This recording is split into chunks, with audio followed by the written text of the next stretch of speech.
Jangan lupa subscribe di YouTube channel Metro TV News dan juga nyalakan notifikasinya. Presiden putaran kedua Timor Leste berlangsung pada tanggal 19 April 2022 esok. Bagaimana situasi terkini di Timor Leste jelang Pilpres putaran kedua? Selengkapnya kita bergabung bersama rekan Iqbal Himawan langsung dari Dili, Timor Leste.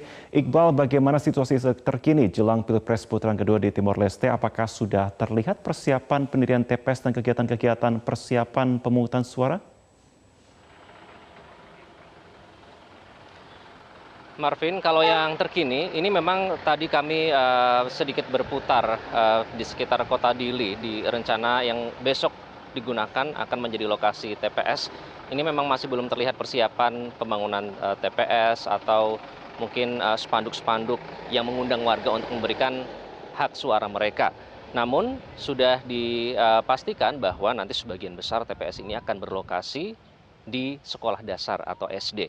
Hanya nanti beberapa distrik yang mungkin warganya banyak sehingga tidak muat ditampung di SD tersebut nanti akan diadakan pemungutan suara di kantor kelurahan. Tapi sebagian besar berlokasi di SD. Sementara itu ini tadi di belakang saya baru 10 menit yang lalu selesai tadi pendistribusian surat suara ke sekitar kota Dili.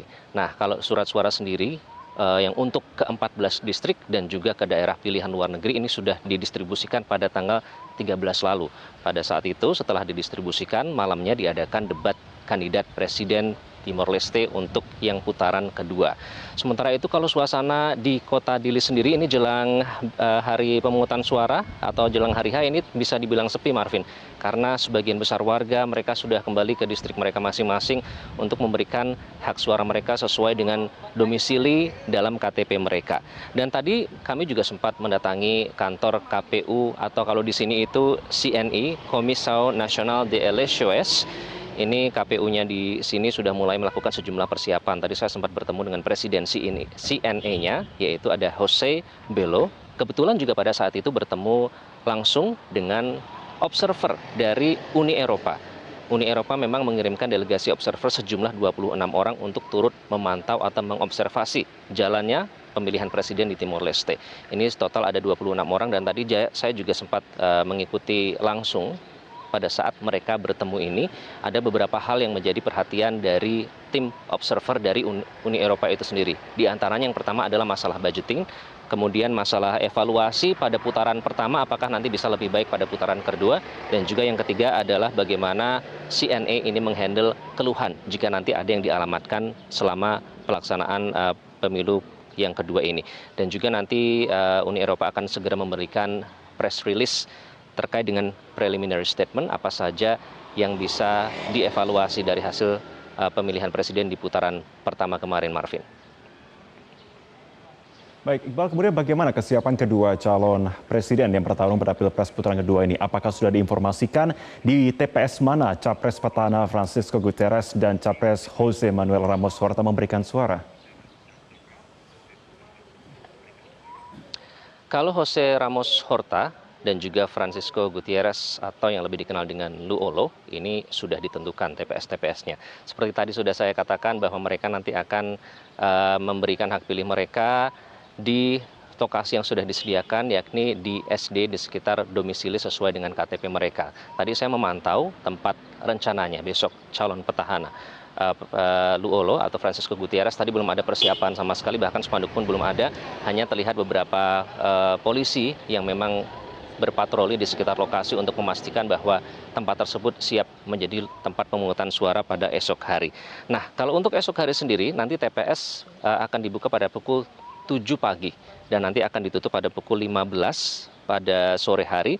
Nah, setelah pukul 15 ditutup, nanti perhitungan itu akan langsung dilakukan saat itu juga oleh TPS-TPS yang bersangkutan, kemudian nanti dikumpulkan di distrik dan diberikan waktu selama 72 jam. Setelah 72 jam nanti suara tersebut akan diberikan kepada CNE atau KPU untuk nanti menggunakan sistem baru yang pada mulai tahun ini, yakni adalah verifikasi surat suara yang tidak sah. Ini jika nanti ada keluhan atau mungkin laporan terkait ada surat suara yang tidak sah, akan langsung diverifikasi menggunakan sistem yang baru ini. Namun dari hasil evaluasi yang pertama kemarin di putaran pertama, ada 12.000 laporan surat suara yang tidak sah. Ternyata setelah diverifikasi oleh CNI atau KPU, ini ada lebih dari 4.000 surat suara yang ternyata sah. Itulah fungsi dari sistem baru yang diaplikasikan oleh KPU atau CNE di Timor Leste ini. Sementara itu tadi pada saat saya berbincang dengan presiden dari CNE, ia menyatakan bahwa yang berbeda dibandingkan tahun-tahun sebelumnya ini adalah karena pada Pilpres kali ini incumbent atau petahana yakni Francisco Gutierrez atau Luolo kembali berkompetisi. Kemudian juga ada Jose Ramos Horta yang sebelumnya juga pernah menjadi presiden yang backingnya juga masing-masing kuat. Yang satu dibackingi oleh 3 partai politik yang mendominasi parlemen, yang satu dibackingi oleh salah satu tokoh pejuang kemerdekaan yang dikenal karismatik dan memiliki banyak pendukung. Oleh karena itu tadi Jose menyebut bahwa tensinya memang tinggi atau intensitas ketegangannya jelang pemilu ini tetap tinggi. Kita akan dengarkan bagaimana tanggapan dari Presiden CNE soal pelaksanaan Pilpres putaran kedua kali ini. Ini memang cukup intensinya menjadi besar.